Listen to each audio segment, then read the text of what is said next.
네, 2023년 6월 25일 이정훈입니다. 이 앞선 방송에서 저는 프리고진이 이끄는 와그너의 군사 쿠데타, 군사 반란, 미수는 아니죠. 실패 사건을 정리를 했습니다. 이러한 러시아 그리고 과거 옐친 때 있었던 의회가 중심이 된 내란 사건, 그 다음에 소련이 존재하던 시절 고르바초프가 총비서를 할 때 있었던 그 당시에는 군사 반란 사건, 소련의 군사 반란 사건까지 정리를 했었습니다. 제가 오늘은 대한민국의 군사 정변에 대해서 한번 정리를 할까 합니다. 왜 하느냐 하면은 지금 대한민국에서는 군사 정변은 절대로 해서는 안 된다, 이런 인식이 팽배해 있습니다. 그러면서도 많은 사람들은 윤석열 정부가 혁명적으로 대한민국을 바꿔야 된다면서 혁명을 요구합니다. 박정희하고 전두환이 했던 군사 정변은 절대로 안 되는 혁명이라고 하면서 혁명적인 변혁을 윤석열 대통령이 하기를 요구합니다. 상당히 모순이죠. 역사 공부를 해보게 되면은, 또는 어느 기관에 가보게 되면은, 우리 조직, 우리나라는 이러이러한 연혁을 밟아왔습니다라고 얘기합니다. 연이라고 하는 것은 정식으로 이어진 루트입니다. 만약에 선거로 지도자를 뽑는다면 선거에 의해 지도자를 뽑아서 이어진 역사. 네. 그리고 세습이라면 세습에 의한 역사. 그런 거죠. 예를 들면은 우리나라 최대의 기업 삼성이 있다고 할 경우에 삼성이 어찌되었든 아들들에 의해서 세습이 이어져 가지 않습니까? 그게 연이고, 만약에 다른 기업의 오너가 삼성을 인수해서 오너가 바뀌죠. 집안이 바뀌죠. 그러나 그 회사 전통을 그대로 이어간다면 그건 혁명이 되겠죠. 그게 혁입니다. 그래서 하나의 역사는 연과 혁으로 이어집니다. 혁명을 무조건 안 된다고 하는데 역사에서는 이미 연혁이라고 하면서 혁명을 받아들여 놓고 혁명을 하면 안 된다라고 가르치는 게 대한민국의 역사학자들. 그리고 정치라고 하는 것은 혁명에 의해서 산업혁명이든 무슨 혁명이든 명예혁명이든 프랑스 대혁명이든 혁명에 의해서 정치는 비약적으로 발전하는데 혁명은 안 됐다고 가르치는 게 대한민국의 정치학자들이에요. 전 되게 답답하고 하는데, 이거 어디서 논쟁을 펼치면은 저를 보수주의자, 또 원사이드한 이렇게 주장을 하는데 천만의 말씀. 그들이 편벽된 사람들입니다. 그래서 오늘은 대한민국에 있었던 두 가지 군사 정변, 이게 혁명이냐 아니냐 한번 설명을 드리면서 앞으로 우리가 어떻게 해야 되는지, 윤석열 정부가 어떻게 혁명적으로 해야 되는지 한번 다뤄보도록 하겠습니다. 프리고진의 와그너 그룹이 반란을 일으킨 건 맞아요. 그래서 모스크바로 진격하다 멈췄습니다. 그리고 투항을 하는 형식으로 끝내는 모양인데, 왜 실패를 하느냐? 이거는 여러 가지가 이유가 있겠지만 제가 보기에는 가장 큰 이유는 동조하는 세력이 없었다는 겁니다. 프리고진 와그너 그룹 2만 명이 순차적으로 모스크바로 돌진할 때 이 우크라이나 침략에 불만을 품은 다른 부대들이 동조해서 총뿌리를 들고 합세했다면 이건 성공할 가능성이 높아집니다. 근데 없었다는 거죠. 적었다는 거죠. 마음은 왔다 갔다 하는 지휘관이 있었는지 모르지만 행동하기 전에 와그너 그룹이 항복하고 말았습니다. 이게 결정적이죠. 대한민국에서 있었던 최대의 군사 정변은 5.16입니다. 5.16은 박정희 소장이 주도했죠. 이 박정희 소장이 주도할 때 아주 흥미로운 거. 자, 박정희는 많은 준비를 했습니다. 근데 그 준비하는 과정에서 그가 그런 모의를 한다는 건 이미 다 알려졌습니다. 그래서 원래는 4.19가 나던 해에, 4.19 나기 전에 1960년에 시도를 하려고 그랬는데 4.16이 나오는 바람에 멈췄죠. 하지 못했죠. 근데 4.16으로 들어선 정권이, 박정희는 처음에는 이승만 독재를 타도하고 그 모순을 해결해보려고 했는데 하지 못했다가 4.19로 들어선 민주당 정권이 더 무능하니까 5.16을 감행하게 되는 겁니다. 1년 만에. 그래서 박정희가 한다는 소문은 다 났는데, 그런데도 박정희를 내버려 둔 거는 많은 사람들, 군인들은 물론 국민들조차도 뭐가 필요하다, 갈망이 있었던 거죠. 기대가, 누가 해라. 그래서 박정희한 공간이 있었던 겁니다. 박정희는 육광구 사령관, 육광구라고는 후방 지역의 군단장으로 보시면 돼요. 전투부대가 없는 그걸 하다가 2군 부사령관, 대구에 있을 때 육관구를 사령부로 해서 드디어 5.16을 주도합니다. 그때 그가 이 서울에 들어와서 서울의 군부 핵심부를 잡고 대통령이 아니라 그때는 총리지. 그걸 붙잡아야 되니까 그 투입할 부대로 육군단 포병단, 육군단에 있는 지금은 포병 되게 여단이라 그러죠. 그때는 포병단이라고 했습니다. 그 부대하고 지금 강서구죠. 거기가 무슨 동인지 모르겠다. 강서구 쪽에 있는 제1 특전단. 그때는 1공수, 공수여단 하나밖에 없었어요. 1공수. 그 다음에 해병대 김포에 가면은 청룡부대 있죠. 그때는 해병대가 여단 하나였습니다. 1여단. 그런 부대들을 동원합니다. 이런 부대들한테 5월 16일 날 뭐 몇 시까지 서울로 들어오라고 하는데 제일 먼저 움직인 부대는 포천에 있던 육군단 포병단이었습니다. 거리가 머니까 그들이 먼저 이동을 했고 정작 박정희는 그날 좀 헤맸습니다. 본인이 결심을 하기가 좀 늦어가지고 자기가 1공수여단으로 가서 그 부대를 같이 끌고 나오기로 했는데 좀 늦게 가죠. 그 사이에 김포에 있던 해병 1여단이 출동을 스스로 합니다. 그때 1공수여단장이 박치옥 대령이었는데 박치옥 대령은 시간이 지나도 박정희가 안 오니까 나갈까 말까 망설이고 있을 때 자기 부대 앞으로 해병대가 지나간다라는 소식을 듣고 그리고 거의 동시에 박정희가 들어옵니다. 그래서 박정희와 같이 1공수여단이 출동을 하게 되죠.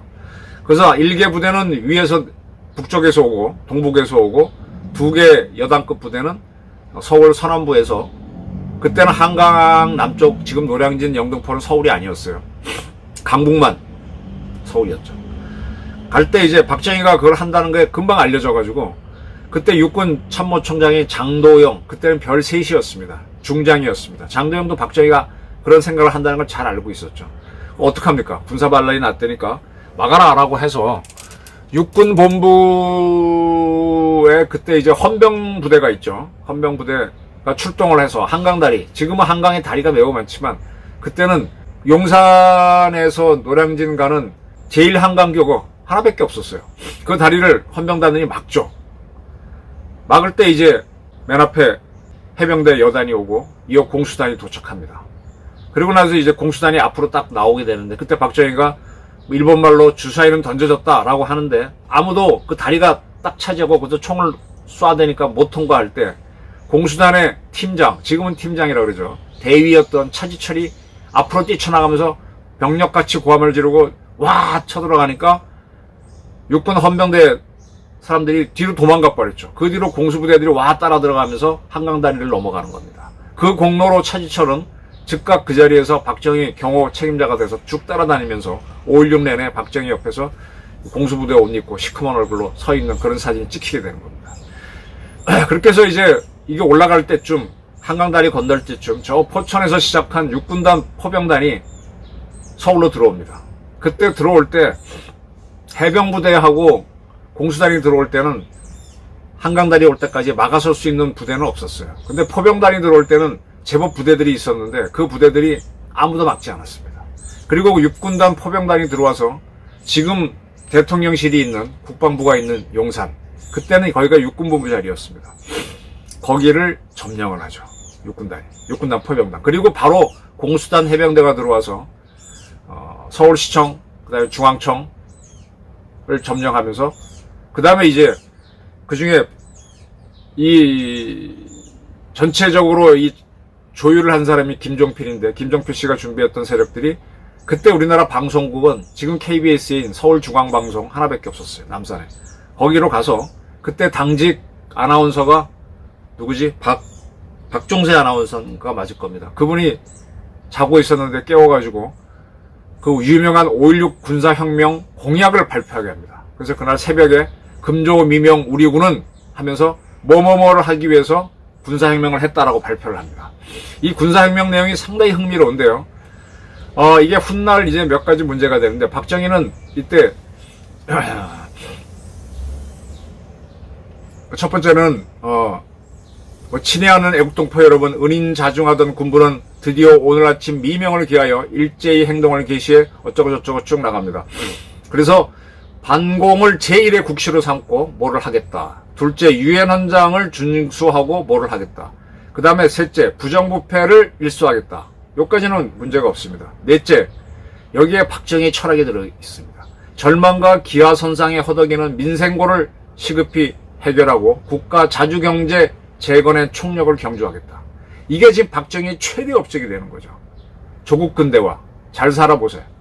그리고 다섯 번째, 여기까지는 박정희에 대해서 시비 거는 사람이 없습니다. 다섯 번째로 혁명공화에서 국토 통일을 위해서 공산주의와 대결할 수 있는 실력을 배양하겠다. 이것도 문제 없습니다. 여섯째, 이게 문제가 되는데, 이와 같은 우리의 과업이 성취되면 참신하고 양심적인 정치인들에게 언제든지 정권을 이양하고 우리들 본연의 임무로 복귀하겠다 그랬습니다. 이게 문제입니다. 이거를 박정희 세력은 우리의 과업이 성취되고 하면은 군으로 돌아가겠다는 건데, 이것이 혁명정부를 한참 이끈 다음에 완성되는 건지 아니면 쿠데타만 하고 난 다음에 완성되는 건지 헷갈리는 판단이죠. 근데 많은 사람들은 쿠데타만 하고 난 다음에 군대로 돌아가야 된다라고 해석해서 박정희가 오바했다라고 하는데, 우리의 과업이 성취되면, 위와 같은 과업이 성취되면 양심적인 정치인들에게 정권을 이양하고 본연으로 돌아가겠다. 이걸만으로 보게 되면 박정희는 18년 집권하면서 그때까지도 권력을 내놓지 않았죠. 그러면 이 업무를 계속 추진했다는 거가 되니까 시비 걸 거리는 안 됩니다. 근데 많은 사람들이 박정희가 공약을 어겼다는 것 갖고 이걸 공격을 해야 됩니다. 이렇게 해서 마지막에 이제 걸기군, 대한민국 만세, 걸기군 만세라고 하면서 혁명 공약을 발표하면서 그다음부터 박정희는 국가적인 최고회의를 만들어서 일사불란하게 조국 근대화를 달리다가 11.6으로 서거하게 되는 거죠. 이 박정희 때 대한민국은 세계에서 가장 못 사는 나라였는데 중화국까지 하면서 이제 지금의 산업국가로 발전할 수 있는 단단한 기틀을 다졌습니다. 그 박정희는 73년도에 지금 생각해도 황당한데 이제 겨우 경공업 할 때인데 중화공업 하겠다고 선언하면서 그쪽으로 매진을 합니다. 그러면서 많은 투자가 들어가니까 돈이 딸리고 그 다음에 오일 쇼크가 걸치고 그러면서 원자력도 하고 핵무장도 추진하다가 경제도 어려워진 79년도에 이제 부마 사태가 일어나니까 미국에서도 박정희가 핵무장 하겠다니까 계속 문제 제기를 하다가 스나이더 대사의 뭐랄까 선동에 말려든 중앙정보부장 김재규가 쏘면서 박정희 정권 끝나죠. 자, 이게 5.16입니다. 5.16에 대해서는 그래도 많은 사람들이 혁명이다. 제가 보기에는요, 제가 정치학하는 입장에서 살펴보기에는 2차 대전 이후에 신생 독립국가에서는 아주 쿠데타 군사혁명이 무지무지 많았습니다. 그런데 그 많은 혁명 일어난 국가 중에서 지금 OECD는 물론이고 G10 국가 안으로 드러나간 나라는 대한민국 하나밖에 없습니다. 박정희의 5.16은 세계에서 가장 성공적인 혁명 모델입니다. 그리고 혁명은 기본적으로 갑신정변 같은 경우는 문인들이 했지만 대부분 무인들이 합니다. 무인들이 하는 쿠데타 중에서 이렇게 성공한 예가 별로 없어요. 전무할 겁니다. 그래서 저는 박정희의 5.16은 어디 가서는 분명히 혁명이다고 얘기하고, 자, 이제부터 문제가 되는 게 12.12입니다. 12.12는 김재규 중정부장이 박정희를 제거하겠다. 미국에서도 박정희 싫어하고 하니까 독재를 하고 중화공업 한다시고 너무 국민을 짓누르고 경제도 안 좋고 하니까 제거를 하죠. 그때 본인이 정승화 육군참모총장을 박정희하고 같이 밥 먹기로 한 자리 옆 근처 건물에 불러놓고 하죠. 그리고 거기서 자기 부하들을 동원해서 박정희를 사살합니다. 그때 정승화 씨의 입장이 뭐였을까요? 박정희가 죽자마자 즉각적으로 정부는 계엄을 발동해서, 계엄에 따르면 정승화 육군참모총장은 계엄사령관이 됩니다. 그건 누구나 아는 건데, 박정희를 사살하게 되면은 육군총장이 계엄사령관이 된다는 걸 알고 김재규는 했죠. 그런데 이 정승화 씨가 전권을 쥔 계엄사령관이 되고 나서 박정희를 사살한 김재규를 손을 안 대요.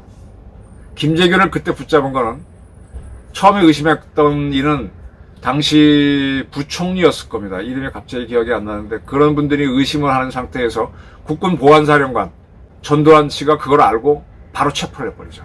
그래서 김재규를 잡습니다. 그리고 정승화를 불러서 옆에다 놓고 했다는 걸 알게 되죠. 그러면서부터 정승화에 대한 조사에 대한 필요성을 느끼다가 12월 12일 날 정승화 육군총장을 잡아오려고 하면서 자기 직계 부대들을 보내는데, 부하들을 보내는데, 당연히 정승화 총장도 그걸 거부하면서 육군 참모총장 공관 앞에서 총격전이 벌어집니다. 그 총격전이 벌어진 곳이 한남동인데, 한남동 바로 그 일대가 지금, 바로 그 자리는 아니지만, 바로 그 입구 그 일대가 윤석열 대통령이 새로운 대통령 관저로 하는 바로 그곳입니다. 거기에 육군총장, 합참의장, 외무부 장관, 그런 공관들이 있습니다. 외무부 장관 공관을 지금 대통령이 관저로 쓰고 있죠. 거기서 이제 총격전이 붙으니까 이 정승화 씨는 육군 참모총장으로 야, 이놈들이 나를 잡으러 와 하고 부대 출동을 명령합니다. 서울을 지키는 건 지금의 수방사의 정신인 수경사, 수도경비사령부. 장태환 씨가 맞을 겁니다. 그래서 그분이 하고 이제 대응을 하게 되고, 그래서 이제 거기서 이쪽 거꾸로 포위하니까 전두환 보안사령관은 그래? 라고 하면서 자기들한테 도움을 청합니다. 그래서 첫 번째로 도움을 청하는 게 자기 친구인 구사단장 노태우입니다. 그래서 노태우가 일개 연대를 서울로 집어넣죠. 서울로 들어올 때 수색으로 들어오는데, 수색에 그 당시에 30여단인가가 있었을 거예요. 기계가 여단인데 그 부대가 막으면은 못 들어옵니다. 거기서 교전이 붙는 거죠. 근데 통과가 됩니다. 그리고 이제 이 서울이 위험해지면은 서울을 지키기 위한 부대로, 충정작전 부대로 1공수, 3공수, 5공수, 9공수가 지정되어 있습니다. 그때 1, 2, 1, 3, 5, 7, 9, 11까지인가 5개의 공수여단이 있었는데, 1공수는 아까 5.16때 출동했으니까 지금 강서구 쪽에 있고, 3공수는 지금 마천역, 하남 남한산성 밑에 가면 거기 있었고, 거기 사령부랑 같이 있고, 5공수는 지금 부평, 인천 거기 있었고, 그 다음에 7공수는 광주 5.16 파이어 터졌을 때 들어갔던 그 부대죠. 전북 김제에 있고, 9공수가 5공수가 지금 이재명 씨가 국회의원 된 인천 계양에 있었고, 9공수가 부천인가 있었을 거예요. 그래서 1, 3, 5, 9공수가 서울을 담당하고 7공수는 김제에 있으니까 서울 담당 못하죠. 그래서 4개 부대가 들어와서 이 반란을 잡아라 라고 하는데 1, 3, 5공수가 NO 합니다. 그리고 9공수는 오케이 하고 들어오다가 전두환 씨가 전화하고 하니까 돌아갑니다. 그래서 12.12 세력을 잡으라고 출동한 부대들이 출동을 안 하게 되죠. 그럼 결국은 뭐냐? 1공수, 3공수, 5공수 이런 사람들은 전두환 말을 더 들었더라는 거예요. 자기 사령관 말을 안 들었던 거지. 그때 특전사령관인 정병주 씨였을 거예요. 9공수는 들었다가 돌아가 버리고, 그래 그게 맞아 하고. 그리고 이제 수도경비사령관이 이제 그러다가 이제 그 세력들이 거꾸로 돌아서 정병주 특전사령관 세력들이 작쳤을 때 모든 부하들이 정사령관을 보호 안 하는데, 그 보좌관이었던 김호랑 소령이 딱 맞서다가 총격을 받고 사망하게 되죠. 김호랑 씨는 자기 의무를 다한 겁니다. 그리고 정병주 특전사령관은 체포가 되고, 그 다음에 수경사령관 장태환 씨는 자기 부하들을 막 동원하는데, 그때 수경사 밑에는 30단, 33단이라고 하는 부대가 있었어요. 근데 두 부대가 모두 움직이지 않습니다. 그리고 부하들이 거꾸로 와서 장태환 씨 왜 이러십니까 하고 총을 뺏고 잡아들이면서 이제 아무도 움직이지 않게 되는 거죠. 이와 똑같은 것이 5.16이 일어났을 때 박정희가 아까 말한 대로 1해병, 1공수, 그 다음에 포천에는 6포병을 움직였습니다. 이런 부대가 3개 여단이 움직였다고 보시면 제일 좋겠네요. 근데 그때 우리 육군 중에 가장 큰 부대는 원주에 있는 1군 사령부예요. 1군 사령관은 당시 이한림 중장인데, 이한림 씨하고 박정희는 만주 군관학교 동기고, 그때 졸업할 때 정확하게 자신이 없는데 제가 박정희가 3등을 한 걸로 알고 있습니다. 1등을 이한림 씨가 했을 겁니다. 그 두 사람이 모두 일본 육사로 2년간 유학을 갔다 와서 일본 육사 동기입니다. 근데 박정희는 여순 사건 때 남노당, 공산당원이었죠. 그래서 한번 사형 구형을 받았다가 살아나긴 했지만 군을 떠났다가 6.25 전쟁 때문에 다시 들어왔기 때문에 계속 빨갱이란 의심을 받고 한 발짝 늦었죠. 그래서 진급이 늦어지는데, 그 사이에 이한림 씨는 전군 참모총장 다음에 가장 센 1군 사령관에 가 있었어요. 이한림 씨가 딱 이 보고를 받습니다. 박정희가 쿠데타 했다니까요. 자기 동기이기도 하니까. 나이는 사실 이한림 씨가 21년생인가? 박정희보다 4살인가 3살 더 어려요. 그래서 이 새끼하고 잡으러 간다고 딱 하는데, 부대 출동 명령하는데, 그 참모부에 있던 장교들이 각하 이러시면 안 됩니다 하고 총을 뺏고 거꾸로 이할림 사령관을 체포하죠. 그게 무슨 얘기냐? 그 당시, 특히 뭐 일군하고는 특히 박정희가 뭐 한 건 없는데, 박정희 길이 옳다고 더 믿었던 겁니다. 거기서 이할림 장군이 굉장히 쇼크를 먹죠. 그리고 이할림 장군을 나중에 반혁명 일으켰다는 식으로 체포를 합니다. 그런데 박정희가 그를 풀어준 다음에 자기가 대통령을 할 때 이할림 씨를 건설부 장관으로 임명해서 경부고속도로 닦은 건 아마 이할림 장관이 했을 겁니다. 그건 박정희의 리더십이죠. 그와 똑같은 것이 전두환 씨가 12.12를 해서 사건이 커져버렸죠. 그래서 장태환 씨가 수경사령관으로 부하를 출동시키려고 할 때 오히려 부하들이 장태환 씨의 총을 뽑고 체포하게 되죠. 특전사령관도 그렇게 되고. 그러면서 12.12가 되는 겁니다. 근데 12.12를 했을 때 5.16의 목표는 기본적으로 조국 군대화 등등 5.16 혁명 공약이 있는데 12.12는 정승화 씨를 잡는 게 목적이었기 때문에 그게 없습니다. 근데 잡아놓고 난 다음부터 이제 군의 권력이 확 전두환한테 쏠리게 되죠. 그리고 해가 바뀐 5월 달에 서울에서 서울의 봄, 그래서 시위가 막 터져요. 서울대학생을 중심으로. 그리고 DJ는 또 민청인가 뭐 만들어서 막 뭐 조직을 만들어가고 막 복잡해집니다. 그러다가 광주가 터져요. 근데 그때 계엄사령관은 친전두환계인 이성 씨죠. 이성 씨가 그걸 제압을 하게 되죠. 몇 번 밀렸다가 7공수 투입했다 실패하고 34단이 처음에 뚫리고 7공수가 빠져나오고 투입해서 제압을 하고, 그리고 나서부터는 많은 사람이 사상된 게 200명이 죽었다 그러니까 국가를 이끌겠다는 사람이 없는 상태에서 전두환 씨 당신이 하시오 그랬더니 해봅시다 라고 해서 전두환 조건에 출범하는 겁니다. 그러니까 전두환은 박정희처럼 조국 근대화라든지 뭐 이런 확실한 목표가 없이 얼떨결에 12.12부터 5.18을 거치면서 권력을 잡아가는 거죠. 그러니까 자기는 뚜렷한 게 없고 하니까 그때부터 뭐를 하느냐, 각계 전문가를 만나갖고 이야기를 듣고 그 중에 만난 사람이 김재익 씨. 아, 똑똑하구나. 그럼 당신이 경제는 책임지시오. 경제 대통령이 하고 맡기고, 그리고 국가를 키우려면 뭐 하느냐, 뭘 행사를 해야 되겠구나 해서 올림픽을 잡는데 정주영 현대회장한테 맡겨갖고 올림픽을 따오면서 국가가 목표를 갖고 발전할 수 있는 그런 틀을 만들었죠. 그래서 아주 박정희 사후 취약하던 대한민국을 그 박정희가 과도한 투자로 흔들리는 경제를 잡아내고 흑자 경제 만들면서 위기를 넘기고 발전을 만들었고, 전두환은 처음부터 자기 목표가 육군 참모총장이었기 때문에 대통령은 난 단임한다 그랬어. 단임. 그래서 난 연임 안 한다 그랬어. 노태우한테 누구는 물려주고 나가겠다고 물려주고 나가버렸죠. 그 다음부터는 지금은 김대중이든 김영삼이든 문재인이든 윤석열 누구든 간에요, 장교 집권 못합니다.